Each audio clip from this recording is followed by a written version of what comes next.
Bienvenidos a Una Cuestión de Reputación, el podcast de Corporate Excellence Center for Reputation Leadership.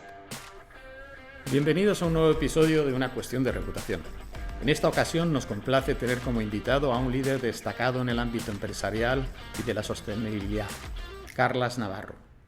Carlas ocupa desde 2016 el cargo de director general de BASF Española y es el máximo responsable de las actividades del grupo en la península ibérica. Con una trayectoria profesional que se remonta a 1989, Carlas ha desempeñado roles clave en las diferentes áreas de la empresa, desde la dirección general de filiales de otros países hasta la presidencia de BASF Canadá.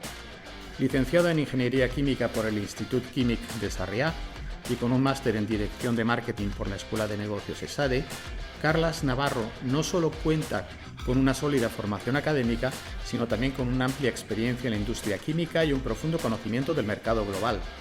Además, lidera diferentes empresas del grupo en España y Portugal, y Carlas preside el comité de dirección del grupo BASF en Iberia, donde se enfoca en la implementación de la estrategia global de la compañía y su adaptación al contexto local. Carlas es, a su vez, presidente del Club Excelencia en Sostenibilidad y vicepresidente de la Federación Empresarial de la Industria Química Española, demostrando su compromiso con la responsabilidad corporativa y con el desarrollo sostenible. Y por último, me gustaría destacar que Carlas tiene su propio podcast, titulado Conversaciones para un futuro sostenible. Es un podcast que seguimos bien de cerca desde Corporate Excellence y que, si ustedes no lo conocen, les invitamos a escucharlo. En este episodio vamos a profundizar en la visión de Carlas sobre los desafíos en materia de sostenibilidad y ASG, sobre su perspectiva sobre el impacto que estos factores tienen en la reputación de la organización y sobre su estilo de liderazgo para guiar a equipos en un entorno global de profunda transformación y cambios constantes. Sin más preámbulos, les presentamos a Carlas Navarro, director general de BASF Española. Bienvenido, Carlas Navarro, director general de BASF en España. Te doy la bienvenida a nuestras oficinas de Corporate Excellence y nada, te lo advierto a ti y también a los oyentes que estamos en un lugar muy céntrico, entonces puede que oigamos motos y ambulancias, pero no pasa nada porque ya hemos testado que no distorsiona el resultado. Perfecto, pues muchas gracias por la invitación, es un placer estar con vosotros hoy. Fantástico, pues si me permites voy a empezar por una pregunta sobre un tema que sí, se aleja un tanto de la formación y de la actividad que tú haces, pero me interesa, y a los oyentes les interesa mucho conocer tu opinión, porque hay numerosos estudios que avalan que en los últimos 25 años el peso de los intangibles en el valor de las compañías y el interés corporativo por ellos no para de crecer. Entonces, tanto es así que se empieza a hablar de la economía de los intangibles y de la reputación, e incluso en Europa se habla de la quinta revolución industrial como una característica en la que los intangibles se van a disparar todavía más. Entonces quería conocer tu opinión sobre esta realidad, sobre este contexto. Pues la verdad es que es una afirmación interesante. 25 años han servido para cambiar mucho. En nuestra realidad, nuestra sociedad, la forma de entender el capitalismo. Yo creo que hemos pasado de abrazar el credo neoliberal, que empezó con Friedman en la Escuela de Chicago en 70, que se basaba en la pura, digamos, adoración del beneficio para el accionista, a otro escenario en el que las empresas hemos visto que eso no es suficiente, que hay que cuidar a tus grupos de interés, a tus comunidades, a tus empleados, a tus proveedores, al medio ambiente, dialogar con ellos y hacerles ver que la empresa no solo es un proveedor de beneficios para accionistas, sino que aporta mucho más. Hay un valor que quizás es intangible en forma de relaciones, de confianza, de aportaciones a la sociedad, y eso cada vez es más percibido, afortunadamente. Y eso que nosotros en BASF, como industria química, nos basamos en activos físicos. Nuestra actividad es industrial, es productiva, es extractiva, y por eso todavía más es importante señalar que, aparte del beneficio inmediato de estas actividades, hay un beneficio que va más allá, que es esta confianza que generamos en nuestros clientes, proveedores, socios, y que eso tiene un valor incalculable. O O sea que yo estoy de acuerdo con esta afirmación, sinceramente. Pues fíjate que entrando en algunos intangibles más concretos, ¿no? Has hablado de confianza, has hablado de relaciones de capital social y relacional con los grupos de interés. Pues quería también mencionar la sostenibilidad, la marca corporativa, la reputación y saber cómo estáis integrando pues, estos intangibles en la estrategia general de tu compañía. Sí, cuando hablamos de marca, la verdad es que nos viene a la cabeza sobre todo el mundo de las empresas B2C, que son las que ponen más esfuerzos y recursos en la gestión de ese capital de marca. Para nosotros la marca también es importante. Nuestros clientes son otras empresas químicas o otros clientes industriales, pero que también emplean la marca para decidir con quién trabajan. Porque la confianza a la que antes aludía, en este caso es muy importante.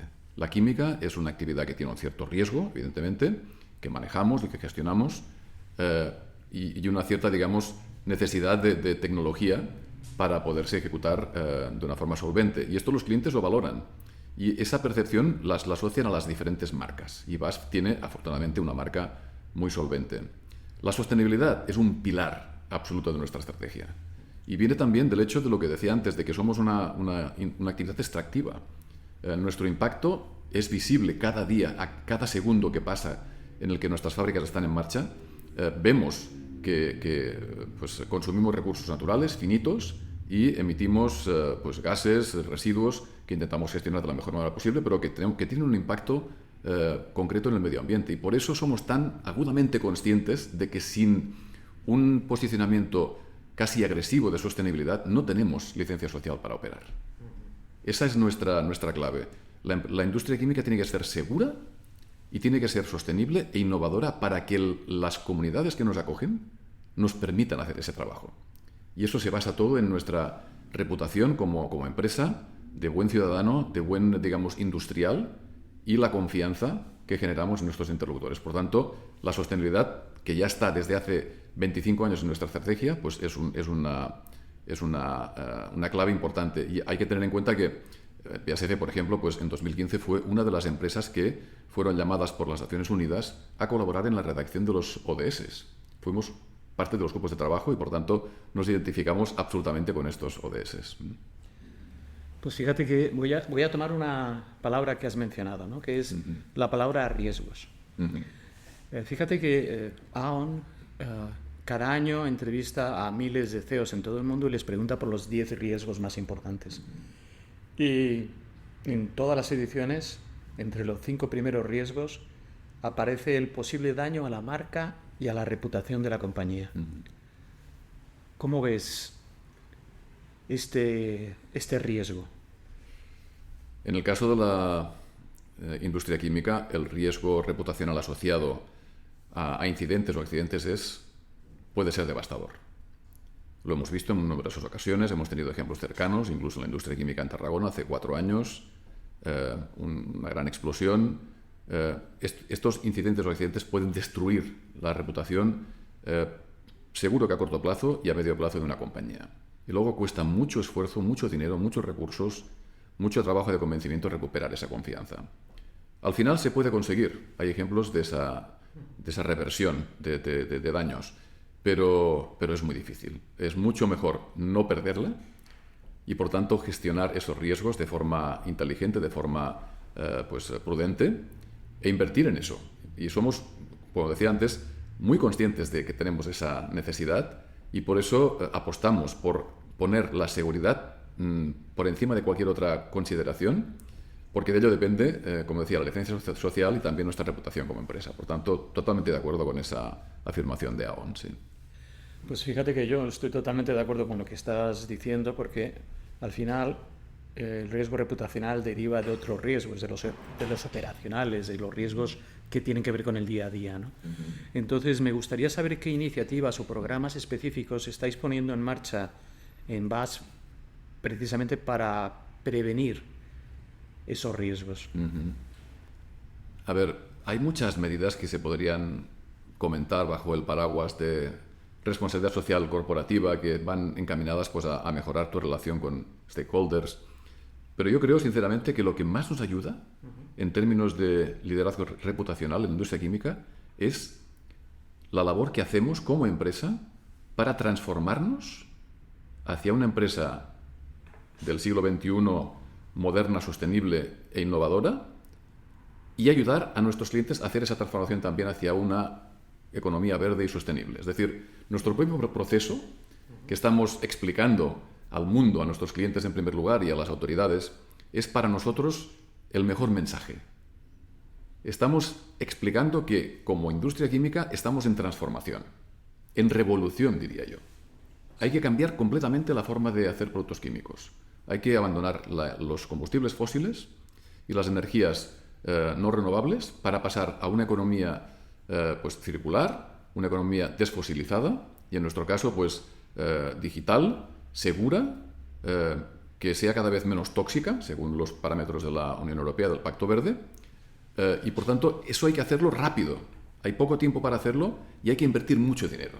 Y estamos nosotros precisamente liderando este proceso, enseñando cómo hacer ese cambio tecnológico, cómo descarbonizamos nuestra propia actividad, pasando de los 21 millones de toneladas que teníamos en 2018 a 16 a día de hoy, y con una intención de ser neutrales en carbono en 2050, y cómo estamos transformando nuestros procesos para pasar de procesos que emiten CO2 a procesos bajos o nulos en CO2, y cómo integramos materias primas circulares. O sea que eso para mí es el mensaje principal que está permeando en la opinión pública y que nos da esa imagen de empresa que lidera este proceso.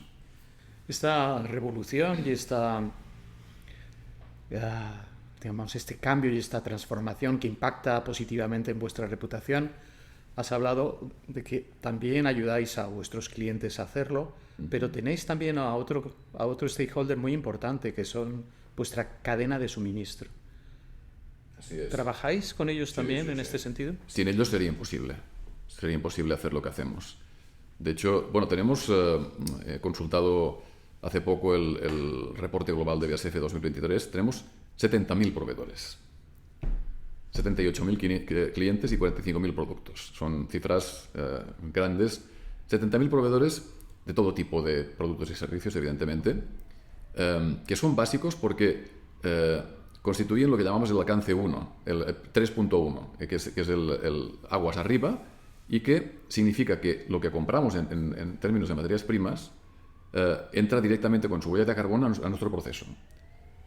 Nosotros podemos ser muy eficientes o estar muy descarbonizados, pero si lo que recibimos ya lleva esa carga de carbono asociada, pues no estaremos haciendo todo el trabajo posible y no estaremos haciendo lo necesario para, cumplir con nuestra responsabilidad. Por tanto, ¿qué hacemos con los proveedores? Pues los auditamos cada año, los más importantes. De hecho, tenemos un objetivo que es auditar el 80% del valor de compra cada año, y también que estos proveedores mejoren su desempeño en sostenibilidad a través de las auditorías.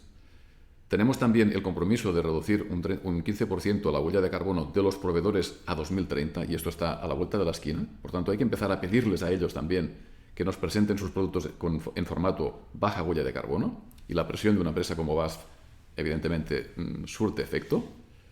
Y también el año pasado hemos tenido una colaboración muy interesante con Naciones Unidas. A través del Pacto Mundial hemos proporcionado formación en sostenibilidad a 300 proveedores, a coste de BASF. Y esto ha servido para mejorar su propia, comprensión de lo que queremos hacer con ellos. Yo creo que es una muestra de que realmente los consideramos partners estratégicos para nuestros objetivos. Tiene que ser así. Bueno, de hecho, Carlos, de tus palabras se desprende que estáis gestionando de una forma excelente los intangibles, aunque igual no utilizáis esa palabra concreta. Entonces, sí, me gustaría saber, en términos organizativos, ¿cómo se gestiona la comunicación, los public affairs, la sostenibilidad, la marca? Sí, he tenido que pensar un poco en esto porque, como dices, no solemos usar el concepto de intangible, pero yendo a lo que hacemos en el día a día, yo creo que el principal gestor de intangibles es el CEO de la compañía. Y, por supuesto, apoyado en todo el equipo de comunicación y en la persona del director o directora de comunicación, relaciones institucionales y sostenibilidad, que es nuestro caso. Pero luego está el resto del equipo de la compañía, el equipo de liderazgo, y también de todo el equipo completo, el equipo humano. Porque al final nuestra pretensión es que a través de la comunicación y de la implicación de las personas que forman BASF, que todos seamos embajadores del mensaje que tenemos. Es decir, que esa gestión la podamos hacer a diferentes niveles, empezando por mí y acabando por la última persona que acaba de entrar en la empresa ayer, ¿no? El CEO al final es cada vez más un portavoz activo. En el pasado no lo ha sido. Y en la industria química tenemos muchos ejemplos de CEOs que se han recluido en su labor, digamos, interna y que han rechazado el contacto con el exterior. Yo creo que esto está cambiando y cada vez hay más CEOs dispuestos a liderar la conversación. En temas incluso controvertidos. Hay discusiones sobre si los CEOs deberían ser activistas o no. Yo creo que activista es una palabra muy fuerte, ¿no? Y asociada a riesgos, ¿no? También para la propia empresa. Pero sí que hay un deseo que incluso se recoge en el barómetro Edelman del año pasado, ¿no? Sí. Que los CEOs se ven como digamos, el portavoz de las empresas, que a su vez también son las entidades que generan más confianza, ¿no? A través de la combinación de competencia y de sentido ético, ¿no? Frente a gobiernos o frente a ONGs, por ejemplo, ¿no? Por tanto, el CEO tiene una labor muy importante, pero el equipo es fundamental. El equipo es clave. Sí. Pues quería bajar un poquito al equipo, a los empleados. Sí. ¿Cómo les involucráis? ¿Cómo forman parte de este proyecto intelectualmente y emocionalmente también? A ver, yo creo que en este proceso de implicación la comunicación es clave. Yo soy un convencido absoluto del papel de la comunicación, tanto interna como externa. Es algo que he ido viendo con el paso del tiempo, pero que he acabado de convencerme por mi paso por Canadá. Estuve 3 años en Canadá y yendo mucho a Estados Unidos. Allí realmente el papel de la comunicación es total, ¿no? Y vi realmente el potencial asociado a las herramientas de comunicación bien empleadas. Y para mí es clave que en una empresa con tantos niveles, con tanta diversidad, con tanta, digamos, dispersión geográfica como es BASF, en España y Portugal, con 2.700 personas trabajando, que tengas herramientas para que esa comunicación llegue. Y no solo llegue, sino que además vuelva en forma bidireccional. Y hemos intentado, desde hace años, crear esos canales para que la comunicación llegue, una comunicación realmente que traslade esos objetivos grandes de la compañía que se gestan en la central a cada una de las personas que forman la compañía.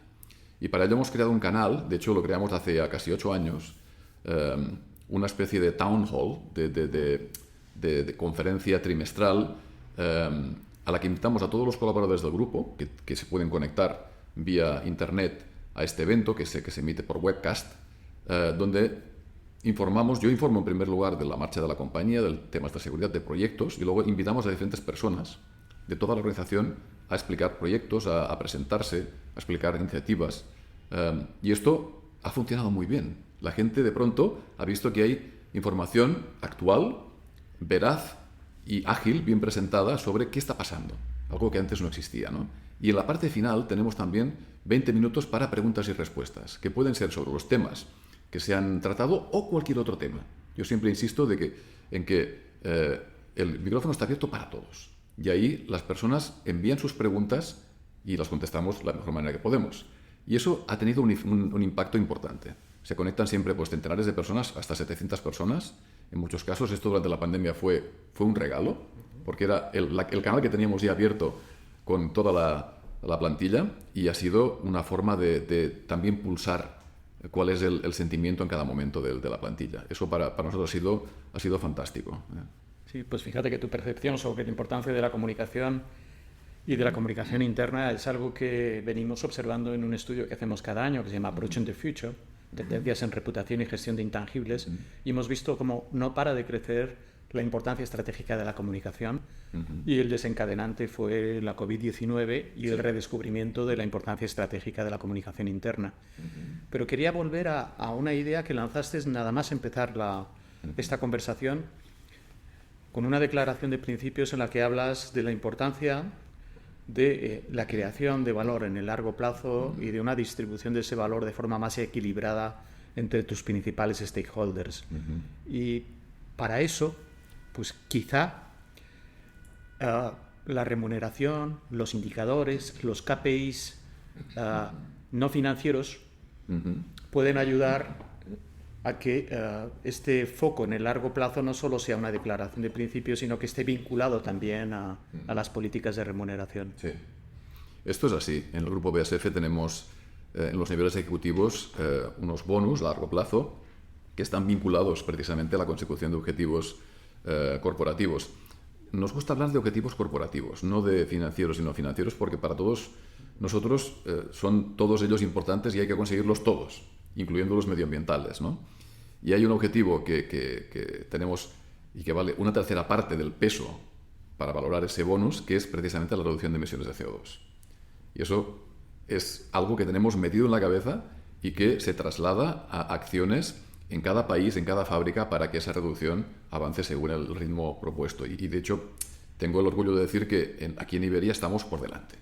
Vamos a llegar a esa reducción del 25% mucho antes de 2030. Y eso es producto del esfuerzo que hemos hecho a nivel operativo y que, como digo, está vinculado para todos los ejecutivos en ese bonus a largo plazo. Eso creo que lo tenemos bien orientado. Sí. Sí. Bueno, de hecho, tengo que decir que he leído vuestro Sustainability Magazine y bueno, os felicito porque ese enfoque se traslada de forma muy clara, muy didáctica y muy atractiva. Y yo invito a toda la audiencia a suscribirse a esa newsletter o a ese magazine. Sí, gracias. Y ahora quería bajar a temas un poco más personales, ¿no? Sí. Si me lo permites. Y el primero sería, pues, ¿cuál ha sido el principal reto al que te has enfrentado en tu liderazgo dentro de BASF? Pues yo diría que para mí los momentos más retadores han sido cuando he cambiado a posiciones fuera de España. Eso ha pasado 2 veces. Pasó en 2004 cuando me fui a Turquía como General Manager de una de las fábricas y de las compañías de BASF que operaban en Turquía. Y más recientemente en 2013 cuando fui a Canadá como presidente de BASF Canadá. Porque esto supuso para mí cambios muy importantes, tanto evidentemente de país, de cultura, de empresa. El integrarse en una cultura diferente que no conoces, con una necesidad de comprender valores nuevos, nuevas formas de trabajar, y también el reto de demostrarme a mí mismo que era capaz de funcionar en esos entornos diferentes, ¿no? Y también, y eso me preocupaba muchísimo, obtener el permiso para liderar. Porque cuando tú llegas como el que viene de fuera, a hacerte cargo de una compañía, pequeña o grande como la última que tuve en Canadá, 700 personas, 10 fábricas, pues la gente no te conoce. Tú no conoces a la gente, ni conoces la cultura, ni cómo se trabaja. Y hay un proceso de adaptación y de integración que tiene que culminar en que la gente te reconozca esa capacidad de liderar y tú también te convenzas de que puedes hacerlo. Es un proceso que no siempre avanza rápido y que a mí me ha costado. Tengo que reconocerlo, que ha sido un proceso duro, en el que he aprendido mucho, pero que para mí ha sido el momento clave en el que he dado un salto de calidad, digamos, en mi capacidad de liderar. Sí. Pues siguiendo con estas preguntas personales, Sí. tú eres químico de carrera, por lo tanto, mente racional. Entonces, yo siento curiosidad por saber en qué momento o qué experiencia personal o profesional te marcó para apostar por este estilo de liderazgo responsable que has descrito, por esta revolución transformadora en sostenibilidad y por esta gestión excelente que hacéis de los intangibles. Pues yo creo que en los 35 años que llevo en BASF he ido creciendo conforme trabajaba para BASF, que es una empresa que ha hecho las cosas bien en general. Pero si tengo que señalar un momento, pues fue precisamente durante mi época en Canadá, cuando mi hijo Max, que en aquel entonces tenía 18 años, empezó a cursar sus estudios de negocios y medio ambiente en la Universidad de Waterloo. Y el primer fin de semana que vino a casa, pues me dijo que me invitaba a ver un documental que ellos habían tenido que visionar como trabajo de escuela. Y ese documental se llamaba Cowspiracy, que era, ahora es bastante famoso, está en Netflix, es un documental que habla sobre el impacto de la ganadería en el medio ambiente. Y eso inició, digamos, una discusión con él, que era pues el típico joven contestatario, revolucionario, ¿no? Que sabía que yo trabajaba para una empresa química, que era el paradigma de lo que está mal, ¿no? Y esas conversaciones que duraron pues todo ese año académico, la verdad es que me hicieron pensar mucho. Esas acusaciones que él hacía de una forma un poco gratuita, ¿no? De que estábamos destrozando el planeta, y me hicieron pensar, seguramente no tiene razón en todo, pero algo hay de verdad en eso que está diciendo, ¿no? Y eso me movió a seguir mirando documentales, cada vez leer cosas más profundas, poder darle respuestas convincentes a él que él no se terminaba de creer. Y eso empezó pues un proceso, digamos, de autorreflexión en el que empecé a ser un poco más crítico conmigo mismo sobre cómo había interpretado las verdades que me venían de la industria y qué podía aprender de lo que estaba ahí fuera y que todavía no había digamos, absorbido. Y yo lo veo como el principio de ese proceso. Desde entonces he leído mucho, he hablado con mucha gente interesante, me he abierto mucho a otras opiniones que no estaban dentro de mi círculo, digamos, cercano. Y creo que esto me ha ido, digamos, formando, ¿no? Con estos últimos años, sí. Me imagino que en esas conversaciones que tienes con otros surge la tensión entre cumplir con los objetivos a corto plazo y al mismo tiempo pues abrazar esa idea de la creación de valor en el largo plazo para los stakeholders. Cuando surge esta tensión, ¿a qué recurres? Bueno, la verdad es que es un dilema casi diario, ¿no? Yo creo que la clave está en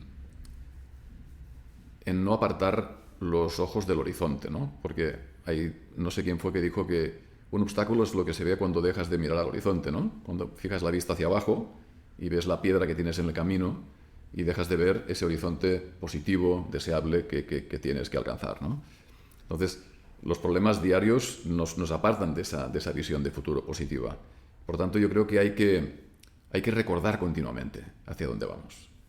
Y yo me esfuerzo mucho en todas las ocasiones que se me presentan en explicar que la industria química de la que BASF forma parte es una industria que es básica, que es importante, que es esencial para el bienestar de la humanidad porque está en la base de todas las manufacturas que hay en el planeta y que sin química no podremos avanzar hacia un futuro más sostenible. Y no podemos cumplir objetivos del Pacto Verde Europeo, por ejemplo. De los 11 que hay, 7 son objetivos que no se cumplirán sin la química. Ese tipo de mensaje tiene que estar continuamente delante de nosotros, porque es lo que realmente te da esperanza y te da ánimos a superar esos obstáculos que te encuentras en el día a día, que son importantes y que te podrían incluso acabar deprimiendo. Por eso hay que repetir constantemente que trabajamos para llegar a esa industria química descarbonizada, circular, digital, segura, transparente, regenerativa, orientada al bien común. Y esto para mí es una imagen inspiradora que hay que bajar a la práctica, hay que visualizar esas fábricas operando de esa manera tan eficiente, tan digamos, compatible con el medio ambiente y ver todo lo que pasa en estos días como parte de ese proceso. Y yo creo que lo que acabas de explicar lo sintetizáis de una manera muy interesante, ¿no? Con vuestro propósito de creamos química para un futuro sostenible. Así es. Sí, sí. Que me parece además tremendamente atractivo por el sentido polisémico que tiene crear una buena química, ¿no? Así es, en español usamos esta expresión y me gusta mucho, de cuando hay química entre las personas. Y para nosotros también tiene ese sentido amplio. Es decir, creamos química con nuestros clientes en primer lugar, por supuesto, pero también con nuestros proveedores, con nuestras comunidades y también química con el medio ambiente, con el entorno que nos rodea, ¿no? Sí, eso es así, sí.